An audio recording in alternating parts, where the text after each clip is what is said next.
think I want to go back to the blue guy. I don't want to deal with this guy now.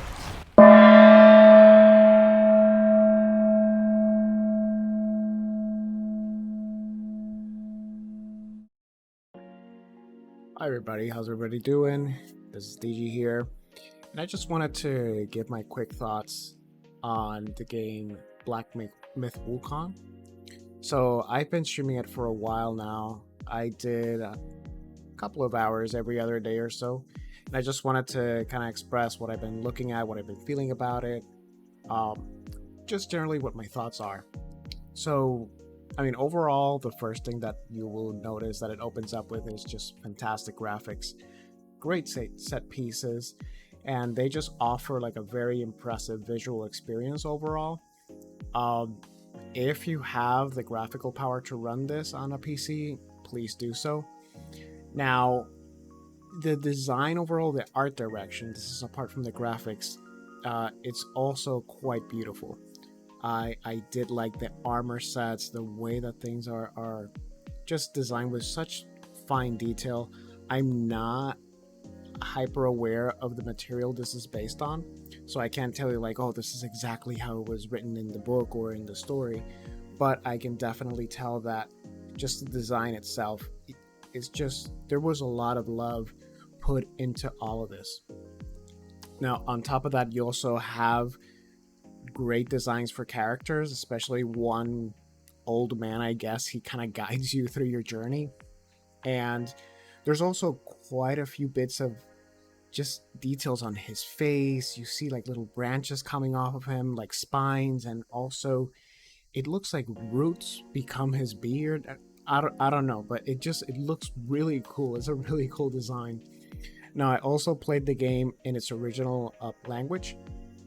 I tried the English version, wasn't too happy with the voice acting in it for the first 5 minutes. So I usually just play games with their original audio format or language, so to speak, because I really appreciate what these actors do, and they don't get a lot of credit, you know, because sometimes people just automatically switch it to English and you never get to experience the full intent that the people from that country wanted to convey into their art. And most of the time they want to convey that through the voice acting, and sometimes you miss that if you don't listen to the original language. So aside from that, since we're on visuals still at this point here, I did have a few graphical issues when I opened the game. Now, when I'm streaming, I usually stream on my ultra-wide monitor, and what I usually do is I just put the game in the middle and windowed mode, and I have my chat on the side, and the way that I'm monitoring Twitch on the other side of the screen. So for some reason, I tried to lower the resolution just so it fits right in the middle in windowed mode, and even though it kind of understood that it was on windowed mode, it never let me lower my resolution. The only resolution that it was offering to me is the native resolution of this monitor. And so I could never put it into like windowed mode. Not a big deal, but I'm just letting you know in case you're a person that just likes to run the game in windowed mode and you want to have other things running on your monitor at the same time. This might be an issue. And yes, I tried this before and after I downloaded the graphical drivers, and so I still have that issue going on. Don't know what it is. You also cannot run the game in ultra wide mode. I tried it. You cannot. I was like, hey, since it's on full screen, let me just run it through the whole monitor. It doesn't work. So that's just one little hitch there. But aside from that, I didn't have any other big issues. Now, I don't know if this counts as a huge issue, but with ray tracing, when I enabled it, the performance tanked quite a bit. So I was pulling off close to 100 frames per second, but once I turned on the ray tracing, it went down to 30.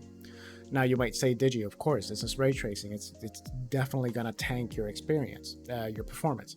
So I do have a 3080 Ti with me, and this game runs Cyberpunk 2077 at 1440, everything cranked up, and it runs extremely well.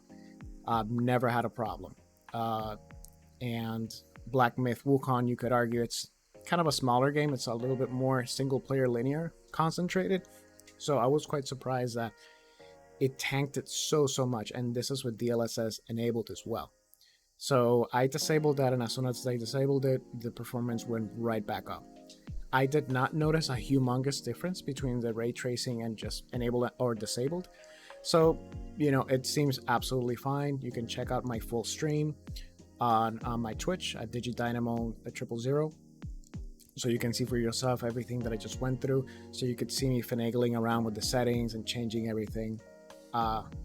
So you could see the issue that I ran into. Aside from that, once I kind of glossed that over, I was focusing more on the mechanics and the gameplay itself. Now, I know that a lot of people are going to jump in and they're going to be like, oh, this is absolutely another Dark Souls or Souls-like game, or this is in competition with Elden Ring. I don't agree with that at all. I think this game is kind of its own thing. It does have some Souls-like elements. They are light. They're not like full on there that will make you think like, oh, I definitely feel like I'm playing the Chinese version of Elden Ring or whatever. Not so. This actually reminded me more of the experience like God of War, the newer ones, because the mechanics they're a little bit more action heavy, and it's also a little bit more forgiving, the combat. Like, one of the main things that I found was that you can cancel a lot of actions right in between. And and for those of you who are fans of Souls-like, when you commit to an attack, you commit to an attack. You cannot cancel anything. And that in itself just makes it completely different, meaning Wukong, to a Souls-like game. So the combat mechanics are completely different in that sense. So it reminded me a little bit more of God of War, because you had that action cancellation. The stamina bar is also very forgiving. I never found myself constantly struggling for that stamina or looking at my stamina bar to see if I'm just kind of like managing it properly.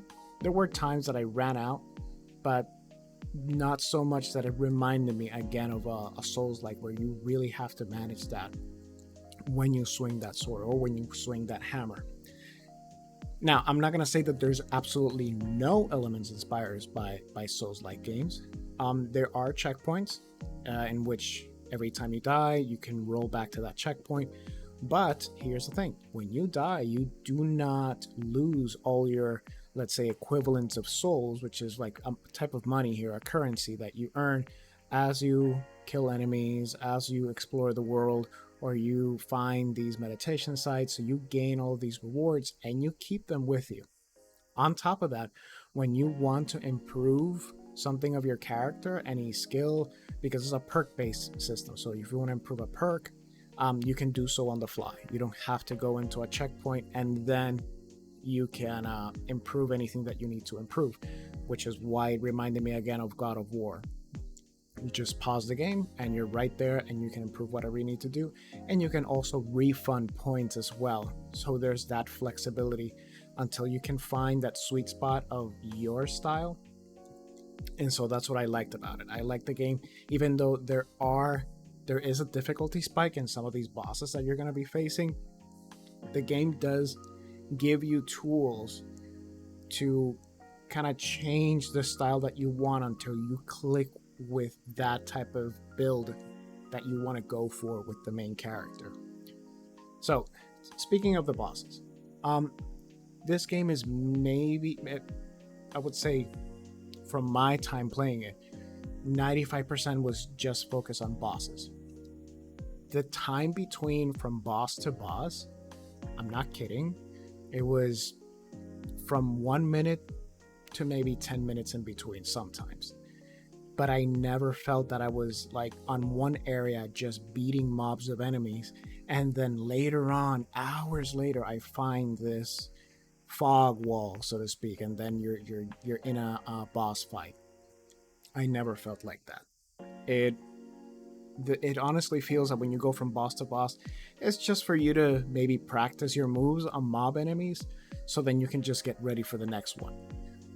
The bosses, I think, were pretty comfortable. They started out pretty comfortable, where they're not extremely unforgiving in their combat. There is still difficulty there.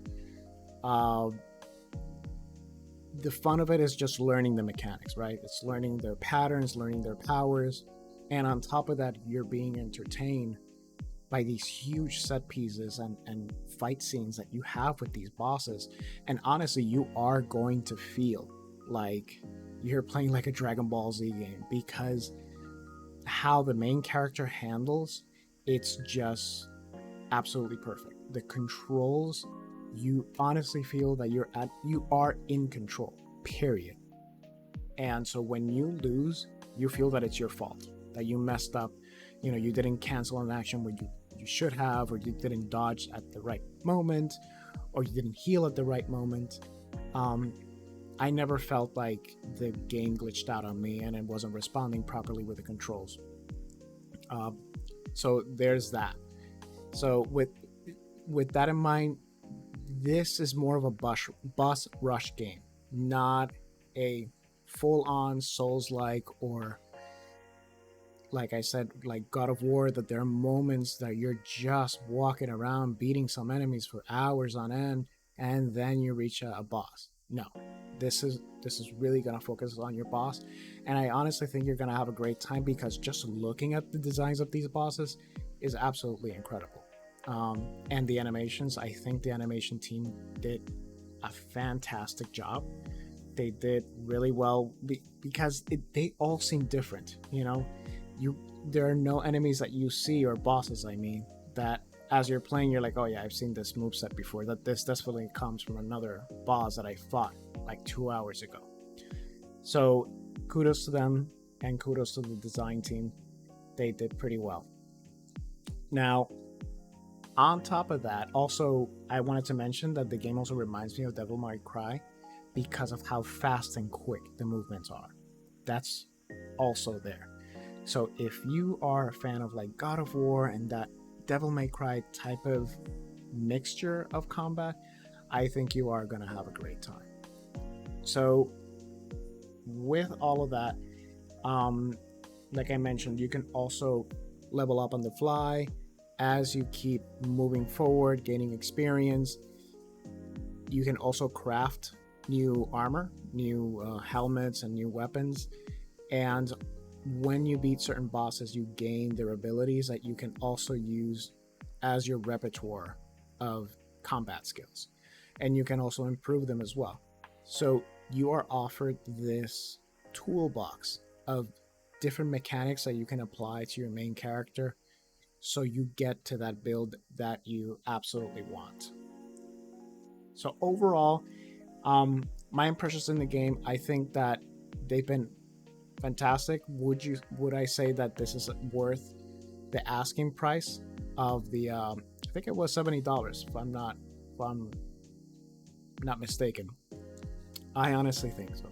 I don't think that there's a reason for not to buy it right now to experience it. I don't think, let me check here. Nope, there is no online capability like Dark Souls there too.